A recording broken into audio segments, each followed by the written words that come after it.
Hello, everyone, and welcome. The Fowler is pleased to present today's program focusing on key themes and highlights in our exhibition, The House Was Too Small, Yoruba Sacred Arts from Africa and Beyond, with Patrick A. Polk, Senior Curator of Latin American and Caribbean Popular Arts and co-curator of the exhibition at the Fowler Museum.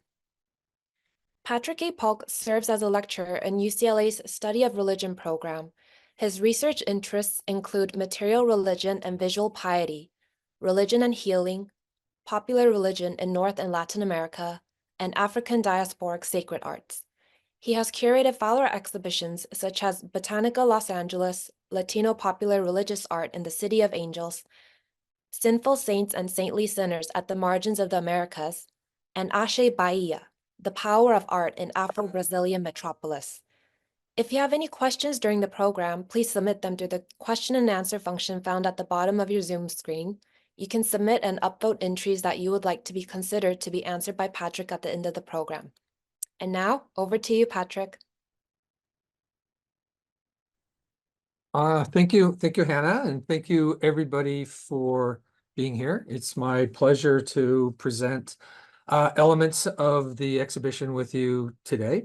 And before I get to my PowerPoint, and also I want to reinforce Hannah's comment about questions. Very much look forward to answering any queries, any questions that you might have as I go through the presentation. So, it's always wonderful to try to develop some dialogue as much as we can in a platform like this.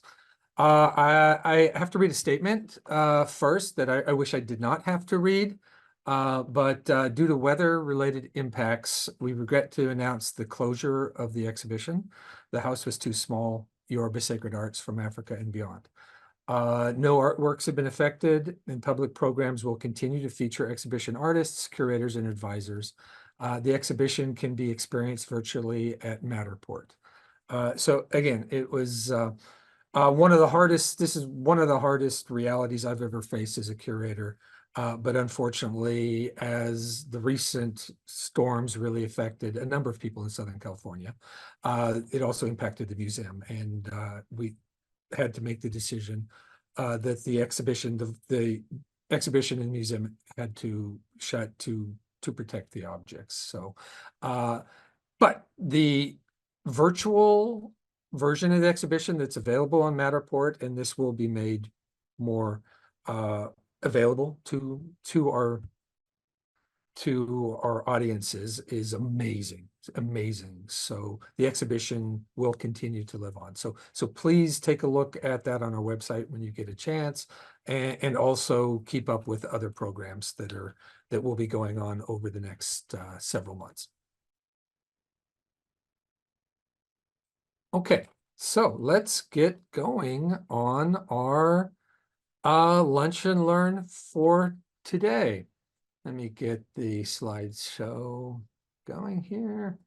And again, thank you, Hannah. Hannah has shared the link for the virtual exhibition, and I do encourage people to look at that because that really will give you a nice immersive experience. And right, what I want to do today is highlight a number of works and several sections of the exhibition to give a general idea of what were the overarching themes and goals of the exhibition and the curatorial team that put it together. All right, so as is true for most exhibitions, the House Was Too Small was a labor of love, really, of many people working together collectively over a number of years. And so I want to start with a recognition here of key members of the curatorial collective, people who are scholars, practitioners, museum professionals who we met many times as groups, as individuals over the course of a significant period of time. to develop this exhibition and the ideas and the objects, some of which I will be sharing with you today. So again, I want to take this opportunity, one, to thank all of the participants and to make sure that they get the recognition that is so richly deserved. The house was too small.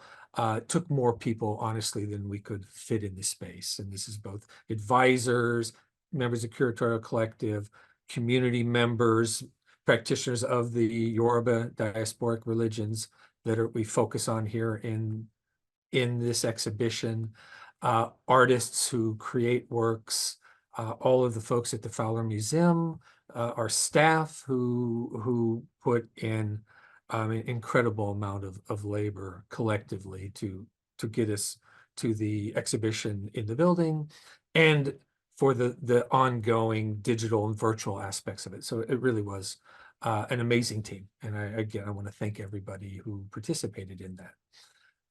All right, so here's what I want to do today. What I'm going to do is, to an extent, walk you in the door and give some, share with you some central ideas, some key objects of what we did with this exhibition. Again, what we were hoping to accomplish as a collective group.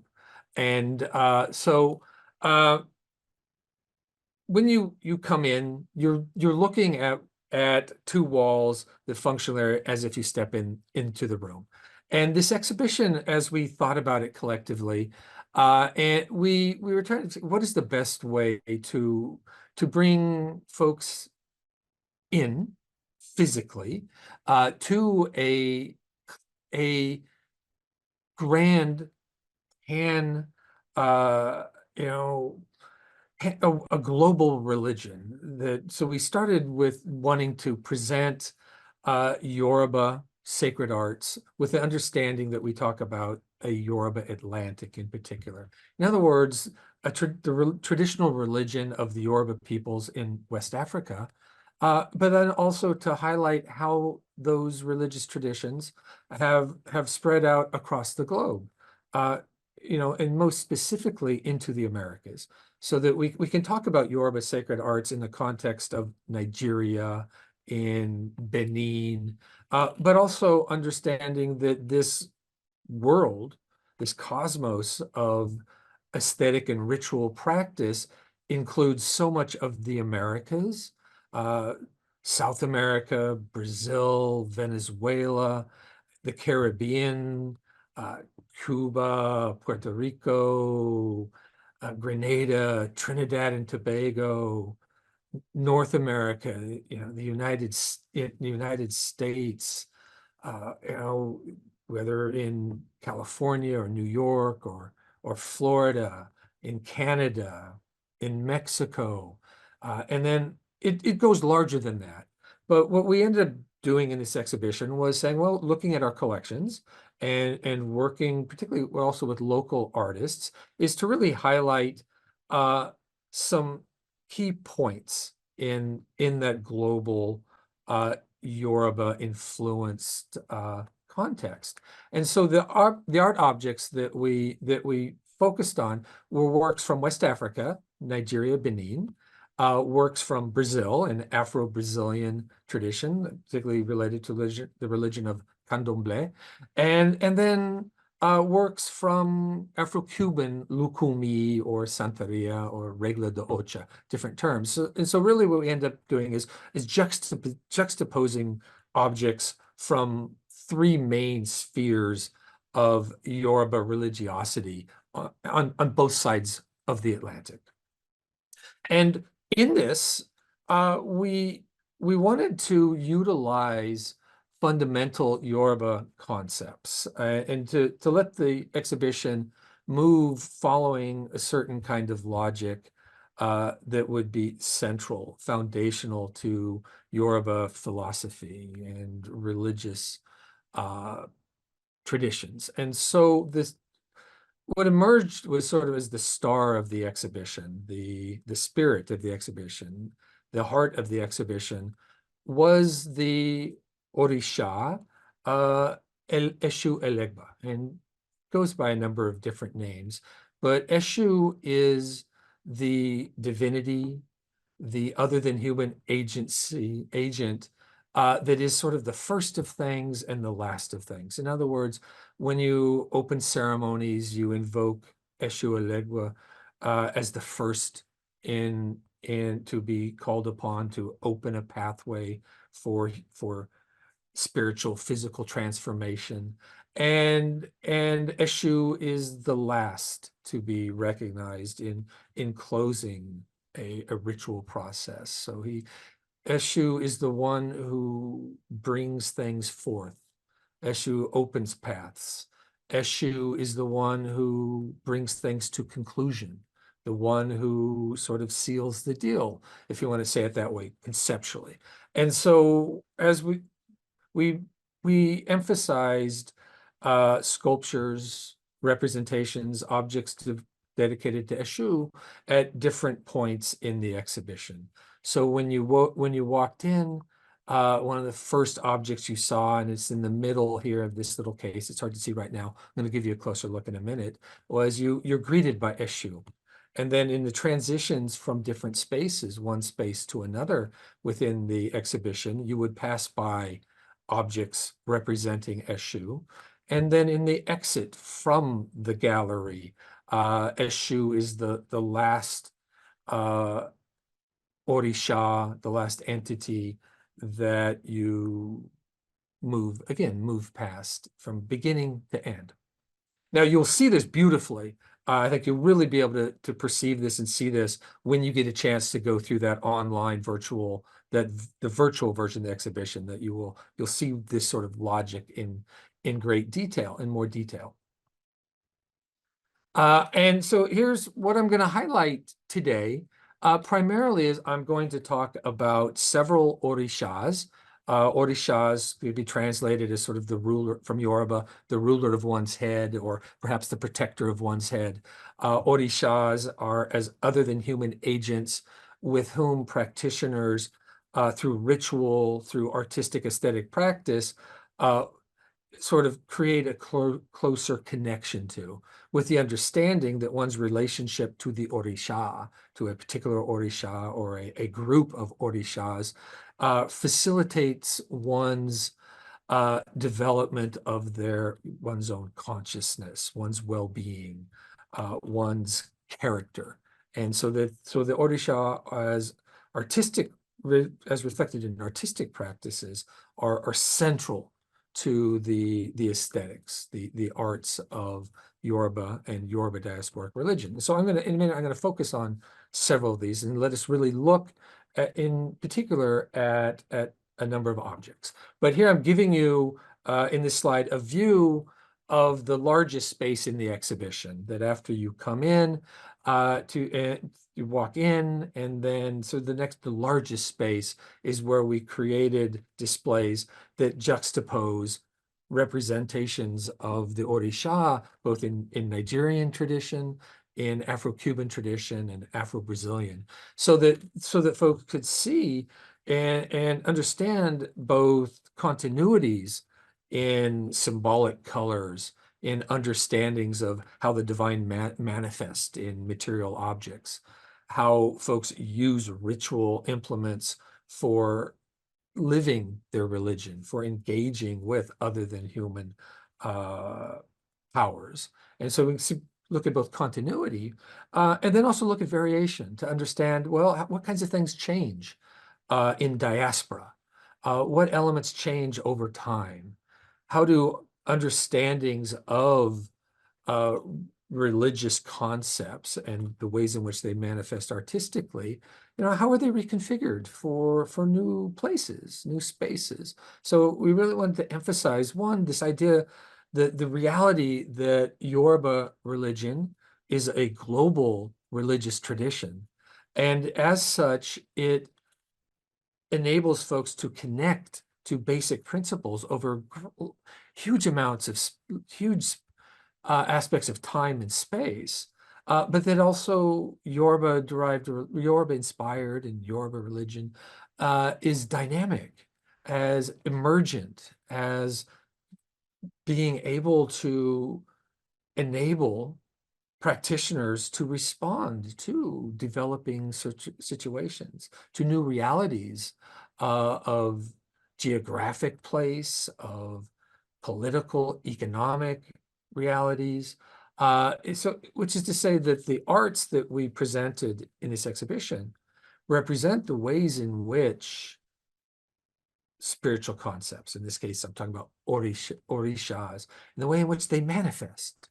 And that idea of manifestation is both in terms of material behavior, in terms of artistic creativity, but also manifesting in ways that are relevant to those who recognize the orisha, those who depend on spiritual presence, that manifestation represents both great continuity, but also incredibly adaptive in the face of sometimes the starkest of oppressive forces, the most horrific of individual and collective experiences. The orisha remain. The orisha manifest. They may manifest sometimes in slightly different ways, but they're present. They're present. And this, again, a major idea that we wanted to get across with this exhibition. All right. So to move a little more into it, and I'm going to put up a number of slides that I always look at a slide and why am I putting so much text on there? I promise you I'm not going to read the text when I put up a slide, so that but one thing that I'm trying to do as we go along today is I listed the names of the curatorial committee earlier. And again, I want to take every opportunity here to sort of bring their voices in as well, even though it's me sort of leading this discussion, this presentation. So on slides that will be forthcoming as we go through this all together, I've tried to bring in text from the script, the labels that were written as part of a collective engagement. So you can see textually how we have tried to make sense of or to present the sense of the objects and the ideas in the exhibition. And also on some forthcoming slides, you'll see quotes from different members of our curatorial collective and folks who are both scholars and practitioners of the represented traditions. And so that way you get me talking at you, but you also can read along with other members of the others who worked, whose work was central to bringing together the exhibition. Now, as I said earlier, Eshu is the spirit in many ways of this exhibition. Eshu is the one who moved us as curators through formulating the ideas, and who moves those who visit the exhibition, or you who I'm presenting today. The other side of Eshu moves us through it. Eshu opened the path. Frankly, Eshu closed the path. Right? We had the time that Eshu gave us, and it wasn't necessarily the amount of time that we would have liked for the exhibition, but we have the time that Eshu gave us in the opening and in the closing. And one of the things we want to emphasize about Eshu is this idea that Eshu is a force of creation, is a creative energy. Eshu is a chaotic energy. Eshu is as an orisha, as a power, as an other than human agent, Eshu is again present, and Eshu needs to be recognized, and Eshu needs to be reckoned with. And Eshu again, just as one who moves things along. And so we used in the physical exhibition, Eshu as an agent to move things along, and Eshu as one who opens the doors, right? But again, it also closes the doors. So the object that I sort of tried to highlight in an earlier slide, the first Eshu that you meet walking into the exhibition, and the piece that as a group we wanted folks to have just this interaction with a classical Yoruba dance wand for Eshu. And what I'm going to do is I'm going to highlight a few things about this piece, and to reinforce how I've been sort of describing Eshu, and to take it from the spoken, the verbal, the conceptual, to the recognition in the, in the material, in the visual aspect. And so what I want to highlight here is, one, seeing Eshu as having two heads, two faces. And Eshu sees the past and the future. Eshu sees and moves between worlds. Eshu is a messenger who takes the prayers, the words of humans to the divine, to the other orishas. Eshu, again, is opening paths. And so Eshu, as this multidimensional agent of potential and creativity, and also the strands of cowrie shells, the use of cowrie shells on this figure. Cowries representing wealth, cowries representing key aspects of divination, of how one in sort of channels the wisdom of the divine.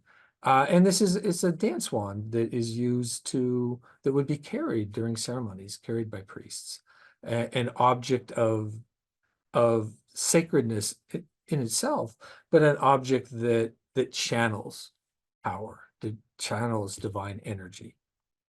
Now, I want us to compare this, I want us to look at this, and what I'm going to do is now I'm going to look at some other objects that we put in juxtaposition with this Yoruba piece, and to think about what continuities over time and space, and how things change, how the material representation of the divine adapts. And so what you're seeing here is a collection of objects created by Felipe Garcia Villamil, who is a master of Afro-Cuban artistic practices. He is one of the most renowned elders in Lukumi tradition. He is recognized as a master artist, musician, drummer, both in Cuba and the United States. He currently resides here in Los Angeles. And the objects here represent collectively, right, to give the idea of a shrine for Elegua in Lukumi or Afro-Cuban tradition, how the accoutrements that somebody who is initiated as a priest or priestess of Elegua, the mazo, the necklace, the thick rope-like necklace one would wear during a ceremony, the bag that would hold objects, special objects related to Elegua, a canteen, a beaded canteen that would have libations, the beaded gourd that serves as sort of the house, the casa of Elegua, as sort of a spiritual repository. But what I want to highlight here real quickly is this cane, these three canes, the garabatos, and you can see that the term there here in the text, and the garabato as the dance wand, as the staff, as the cane that would be dedicated to Echu Elegua, that would be carried, held during a ceremony, or placed on shrines, often near the front door or the entrance to a home or a sacred enclosure. And I want to I just want to point out a couple of things. One, obviously the continued use of the cowrie shell as the emblem, as special objects dedicated to the role of Eshu in divination, and cowrie shells often used in divination. So in some way, that cowrie shells become the eye and the mouth of this divinity in some representations, his eyes and his mouths, but also the cane as a parallel to the dance wand that I just showed you. With so it would be carried by practitioners, but also the way in which the cane represents ideas of Elegua, both as an elderly incarnating, sometimes as an elderly man who would use a cane, but also the cane as, in this case, representing the realities of labor, of field work in Cuba and elsewhere in the diaspora. So the cane highlights a particular tool that might be used in a field to gather, whether it's to pull close grass or to pull close sugarcane that would then be cut. So it's an implement that it still maintains certain aspects of the dance wand from Nigeria, but it truly becomes an object also of Cuba, of the New World. And so there's the continuities and the transformations. Now, again, this is where I add, I welcome anybody, any questions, any comments anybody wants to put in to submit. Very much welcomed. All right, now let's take those discussions of a context in Nigeria, an object from Nigeria, an object from Afro-Cuban tradition, and now I want to show an object from Afro-Brazilian tradition, or two objects that also highlight Eshu, or the way in which Eshu it continues on and transforms in the context of Brazil. And one of the things I want to highlight here is this idea of Eshu as a figure who sometimes is described as trickster-like, both creative and chaotic. Eshu is a figure that you have to be careful with, treat appropriately, recognize, make offerings to, and to understand that one has responsibilities. And that if those aren't upheld, Eshu can open your path, but Eshu can also close your path. Eshu can put roadblocks in your way. And so what happens in Brazil is that you have Yoruba traditional religious practices and aesthetics coming into contact with, coming into a pressure cooker, which brings together European traditions, African traditions. And so frequently you see that Eshu in Brazil, in some ways, is integrated into or shaped by Christians, particularly Catholic images of the devil, of Satan. And so, and again, it's not as an idea of being evil, but as an idea of being one who will catch you if you're not living up to, if you're not following the bargain of behavioral, of expectations, of recognition of the presence of the divine. But in particular, I want to just highlight here real quickly, if we're looking at a male figure of Eshu in the context of Brazil, the dance wand, from Nigeria, what becomes the garabato in Cuba, in Brazil becomes the trident, or the sword held by Eshu. And again, implements that can be used to the benefit of one, but also implements that can be used to, again, to catch, to restrain those who are not behaving properly. And I'll leave that. I'll leave it there as a way to think about that. All right. So let me keep on going here because time I know is flying, and I don't want to take too long here. All right. So the next Orisha that I want to highlight here, and again, and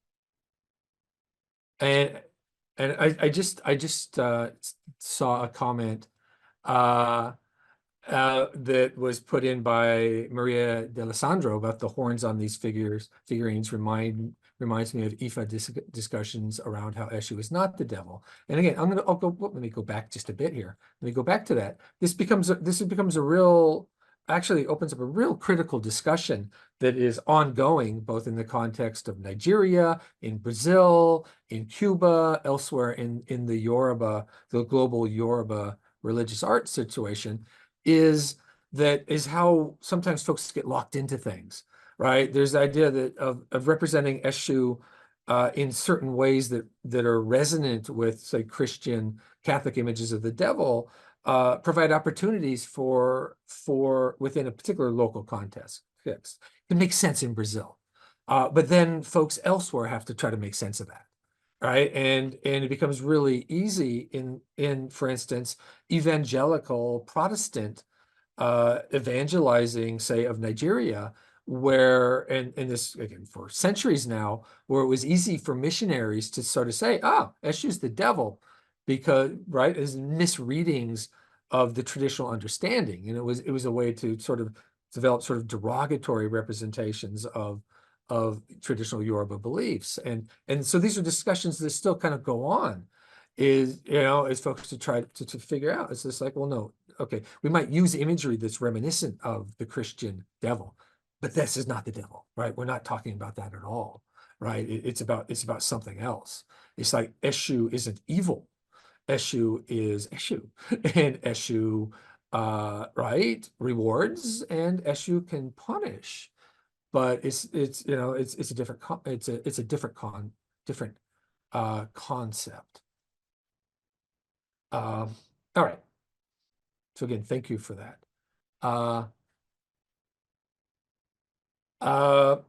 And I'm seeing some questions here I see a question from Tunmi, a couple of questions from Tunmi here, and I do want to try to address these as we go through.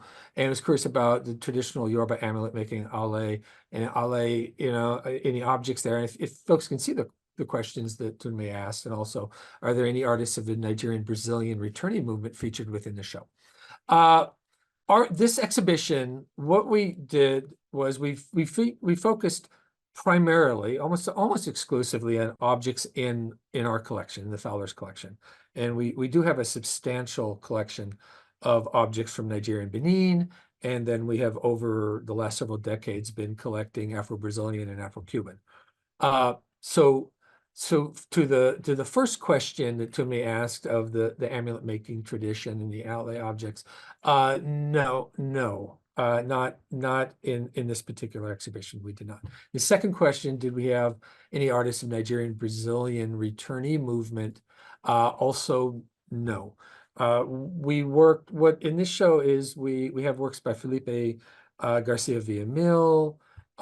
We had works by Mai de China. You can see one in this image here. So you see here two works by Felipe Garcia Villamil. You see a doll over here by Mai de China, and several other more contemporary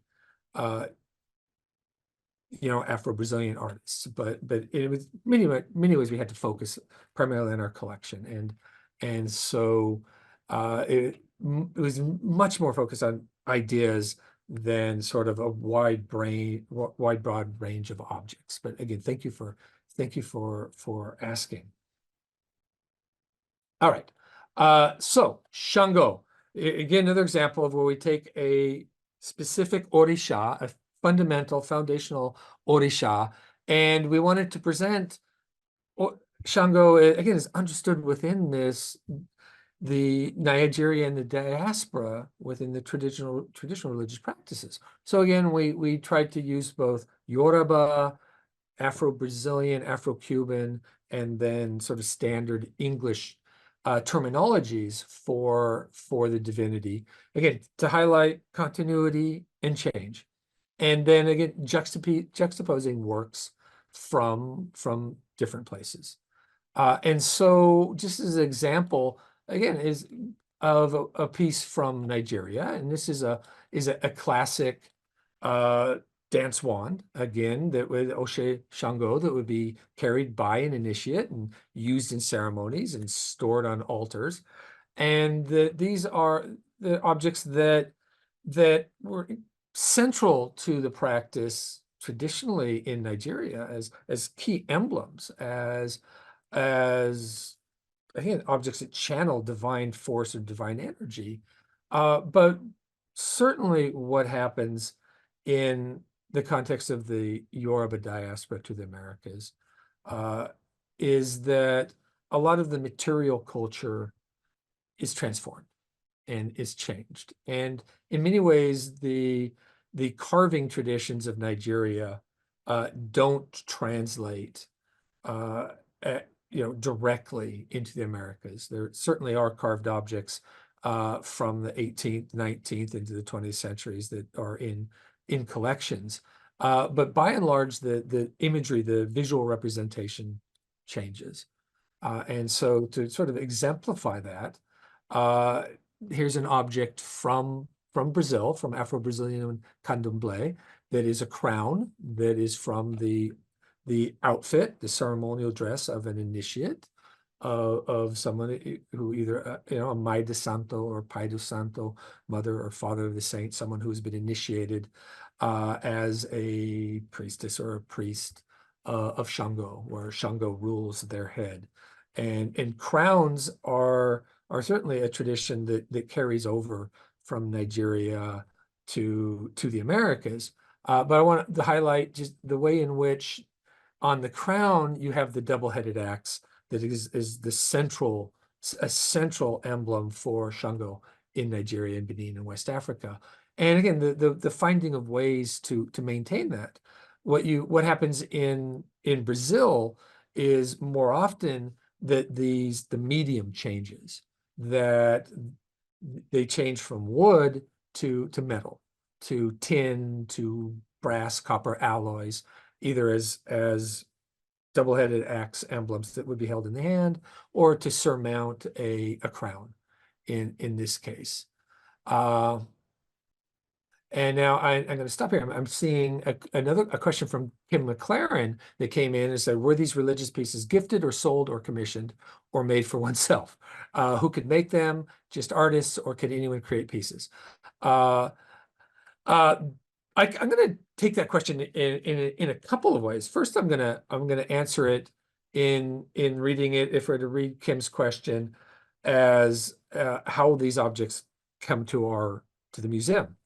Objects that belong to our collection came in some cases as museum purchases, where we bought objects straight from the artists, the creators, or we purchased them, right? Usually how we purchase them, try to come as much as possible straight from the source, as it were. Our collection also has been built around donations, gifts by collectors, also gifts by artists on occasion, the way things have come into this. Some pieces in our collection were directly commissioned for exhibitions and then came into our collection. It's one way. Now I'm going to take another way that Kim's question is central, is sort of how does this work ritually? In instances in Nigeria and Brazil and Cuba, you have master crafts people. You have artists who may or may not be practitioners who create objects, the regalia, ritual objects for use by practitioners of the religions. Sometimes these are commissioned straight from an artist. Other cases, the objects are made for retailers that are then purchased from shops by practitioners when they need them. Sometimes the objects are made by a practitioner to be used by themselves. I think Felipe Garcia Villamil is a great example of somebody who is a priest who initiates people, and he also makes objects, and so he will make objects that are either for his own use or make objects commissioned by other practitioners. So again, that's a great question, and I hope I answered it in a couple of ways there that make for a useful understanding of the lives of objects. Some other things that I will point out when we're looking at some of the pieces from Nigeria, that these are objects that were made within mostly 19th century, and many of them are traditions that are not necessarily extant anymore. Our advisors, Roland Abiodun, who's like the dean of Yoruba artistic studies, is that, when we were going through our collections to select objects, he's like, these really aren't, you don't find these anymore, or at least as prevalent in Nigeria today. The artistic traditions, the traditions change. And so, all right, and there's adaptation but in the homeland, in Nigeria, and in the diaspora. And so one example of this I want to highlight here is I've been talking about Felipe. We've already seen some works by Felipe Garcia Villamil. Here's a piece that is, I think, very much illustrates what one of the points I'm trying to get across is continuity in objects, but also change, the ways things change for new contexts. So this is an object dedicated to representing the power of Shango, and from Afro-Cuban tradition. And now in the Brazilian, I mean, in the Yoruba piece I showed highlights the double-headed axe part, and then the Brazilian piece had a highlight of the double-headed axe on the crown. Now, the important thing of thinking about the way in which that double-headed axe works in Yoruba tradition is that it can represent a tool, an implement, but it also represents thunder. And Shango is the Orisha of thunder and lightning, as that's sort of an atmospheric environmental reality of his power, of his force, of a way in which he manifests. And so it's why it makes so much sense on, say, dance wands in Nigeria or a crown in Brazil. And this is very much still the case also in Cuban tradition, but artists can expand on it. Artists can reimagine. And so in this piece by Felipe, we can see a number of things where we see the continuity, the colors red and white being central for understanding Shango, to visualize Shango. The use of a bat reimagined as a staff or a wand, right? It's a tool, it's an implement held in the hand, right? One wields a bat, whether it's on the baseball field or elsewhere. A bat is a powerful object in its essence. And so you can see a continuity there of here's a new way of thinking about, oh, here's something that resonates with a wooden object, a decorated wooden object that might be associated and carried for Shango in Nigeria traditionally. But it also makes sense of it as the referencing an important sport in Cuba, an important sport in the United States, that baseball bat, but also as Elizabeth Perez highlights here, one of our advisors in the text that she provides, it is, right, again, it's an object of power. And the symbolism of, right, Shango and hitting a home run, of the use of the force. A couple other things I would add on to this. If you see here the red space with the white squiggly, right, that's a representation of lightning. That's lightning being visually depicted, but also the position of it, right? That image of lightning is right in the sweet spot of a bat. It's right there in that position where when you make contact. Now, and I don't know if there's any baseball fans here or people who aren't fans of baseball but have been inflicted with having to watch baseball. But you know a home run before it's over the wall, right? You know it's a home run by the crack of the bat. You hear it, you're like, boom, right? It's just like, it's thundering. When you hear it, you hear that crack of thunder. And so what Felipe and other artists are doing when they create these baseball bats is thinking about putting together sounds. The sound of a bat hitting a ball for a home run, the sound of thunder, signaling a lightning strike, right? Those sounds, that's the sound of the presence of Shango. That's the power of Shango manifesting, right? And so this is, what I love about this, where I find a passion in this is seeing how these ideas are preserved again over incredible expanses of time and space, but also how they continually make new sense, for a particular time and a particular place. All right, what I want to do now is I've sort of led you into to the exhibition, took you through the largest space of the exhibition, which was dedicated to different orishas. And what I'm going to do now is, and I only got to highlight a few of them, and again, I see Shulamit asked what's the significance of a particular stone in the dance wand, and this is something the double head is, I'll go back just a little bit here to back up a little bit, if I can. I kind of got to part of it, is that they represent sort of thunder, lightning. It represents a double-headed axe. But also what happens is, in a lot of ways, these are patterned after Neolithic stones, stones from very ancient use that get interpreted as also as thunderstones. So again, making not just conceptual connections, but material connections between Shango and thunder and lightning and manifestations of presence.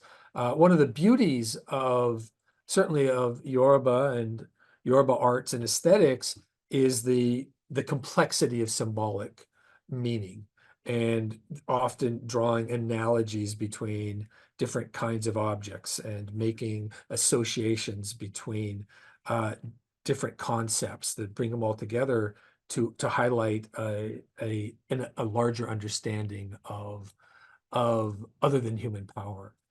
Significance of red also, all of the orishas have their symbolic colors, and red certainly is a primary color in Yoruba symbolism, and it can be a number of things, right? If you're talking about red for Shango, red is right, the red of fire, of thunder and lightning. Shango is a warrior. He's a principle of military power and force. And so in that sense, red also can be the symbol of blood, both blood as a creative, red, blood and red as a creative force, but also as a destructive force or energy, right? And so, but yeah, it's important so that, if we were to go through, and if I had the time and if I had the ability on par with practitioners, right, just the color symbolism as it manifests in artistic practice has so many levels of depth that it's right, it's intense. What I want to do now is really sort of close, to start moving to a closure. And again, I appreciate any comments or any questions anybody has. If people want to continue to put things in, is I want to move us to the end of the exhibition. And again, I apologize that there was so much more in, and then you can experience it in the show. You can experience it through the Matterport and the virtual version of the exhibition. We had an incredible artistic intervention by Patrice Cullors, where she brought personal experiences and understandings of the Orishas in her life, and Orishas as powers central to Blackness and activism, and so that element was there. We had a section on Ifa and the divination system, which I've had to make some choices here, sadly. But if you go through the content on our website, you will get a much better understanding of that. And also something to look forward to in coming in the next year is we are working on a catalog for the exhibition. It will be a major publication that has contributions from our curatorial collective and materials from conversations with artists. So that's another way in which the exhibition will have a fuller life beyond the gallery that we unfortunately have had to close.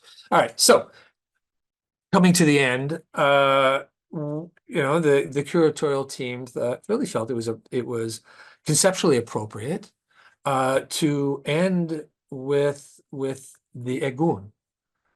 Sometimes you refer to as the Egun or Egungun, the Egun, the dead, the ancestors, to recognize the presence of those who have no longer physically manifested, but who are spiritually present. Those who came before us, those who gave birth to us, those who sacrificed before us, those who prospered before us, those who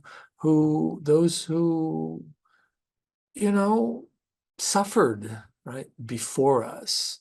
And so the last small section, we had a number of ritual costume elements and a shrine dedicated to the Egun. And again, in recognition that they are the future as much as they are the past. And so we wanted, again, juxtaposing objects to highlight a particular tradition, masquerade tradition in Nigeria, of generally referred to as Egungun, in which humans masquerading as in the guise of ancestors, right,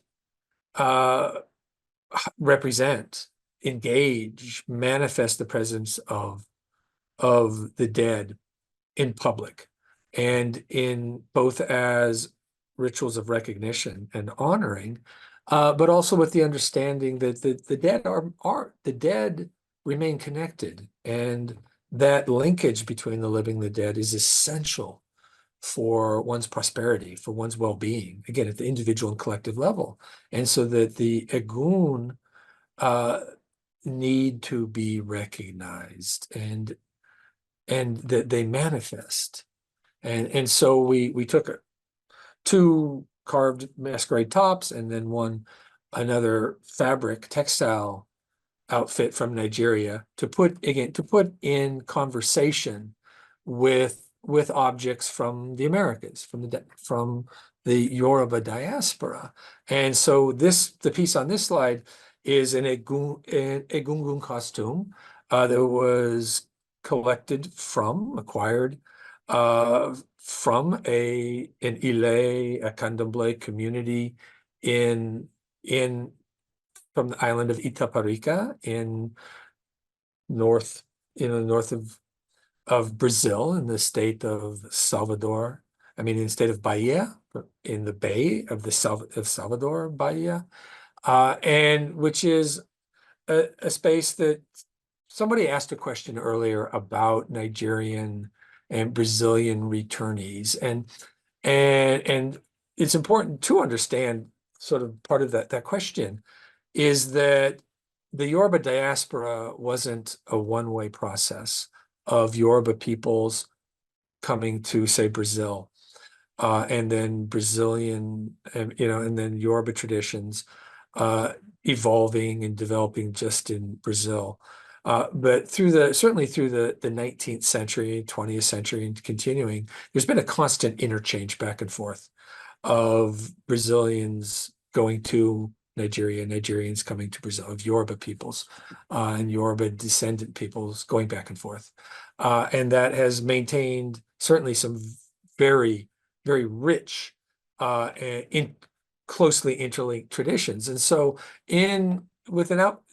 this outfit for Egungun in Brazil is about the closest you'll find in the Americas, in derived Yoruba-inspired religions in the Americas, to how Egungun is performed, how in Yoruba land, in West Africa. I mean, really very close. And this idea of the ancestors being manifested through fabrics of different color that move, and like they're moving in and with the wind when this costume is danced. The use of mirrors, that reflective light of mirrors that are understood to mark spiritual presence. So, I mean, very close affinities between these objects. In the case of Afro-Cuban tradition, what you get is, and this is, I'm realizing I put the wrong picture in there. This is actually not a finished picture. But what you have in tradition, one of the primary traditions for the Egun in Afro-Cuban tradition is creating of shrines, altars for the dead, for the ancestors, that also feature varied colored fabrics. Again, that highlights maybe sort of a diversity of the dead, that textile presence. And so this is a altar that was created by Isamor Flores Peña, one of our advisors, who's also a Lukumi elder in Southern California. And this is an art installation that draws on the ways in which one would create a shrine for the Agun in Afro-Cuban tradition. And what he's done for us in a brilliant fashion, in really a quite brilliant fashion, and it is that he's made the fabric that sort of billows up from the central pole. He's made the fabric positioned in a way to also reference the sails of the ships. And this altar is dedicated to those who perished in the Middle Passage, those Africans who died before touching the other land, those who died in the Middle Crossing. And so if we look a little closer, we look a little closer here, and this is the last slide. My work here is done. I hope my work has been effective. I hope I've fairly represented both the exhibition and the artists and the traditions. But what Isamur did was also create a cosmos, sort of a cosmos at the base of the stand where offerings would be placed. And in this, he wanted us to see the dead, to recognize a certain category of the dead. He wanted people to understand that the ancestors who come, right, who understand a reality of enslavement in ships, but also the escape from race-based bondage. And so, I mean, it's a beautiful offering to ancestors. And so, all right, so that's my last slide. I'm gonna finish there. So I hope that I got to any questions that people had. I hope that you got it. So again, and Maria, thank you. Ashe. I think Ashe is a Yoruba term for blessings. Your Ashe is a term that can say, let it be, may it be so. May folks prosper. May folks find their fate or destiny. I think those are some ways for Ashe. So again, Ashe to everybody who was here today. I appreciate it. I think one last thing I'll say for myself is I think doing this and having you all here is helping me say goodbye to the exhibition that we had to close early. But it lives on. It will live on in the book. It lives on in the virtual version online. So all right, thank you everybody. Ashe. Patrick, thank you so much for giving our online audience a walkthrough of the exhibition, The House Was Too Small, Yoruba Sacred Arts from Africa and Beyond. I think it's a beautiful way to kind of close and bring everything together. We received several interesting questions and comments. Thank you to everyone who joined us today.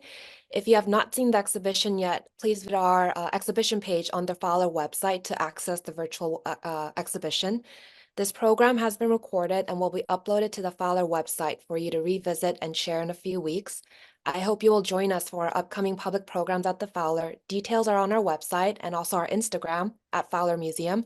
Have a great rest of your week, everyone. Thank you. Bye-bye.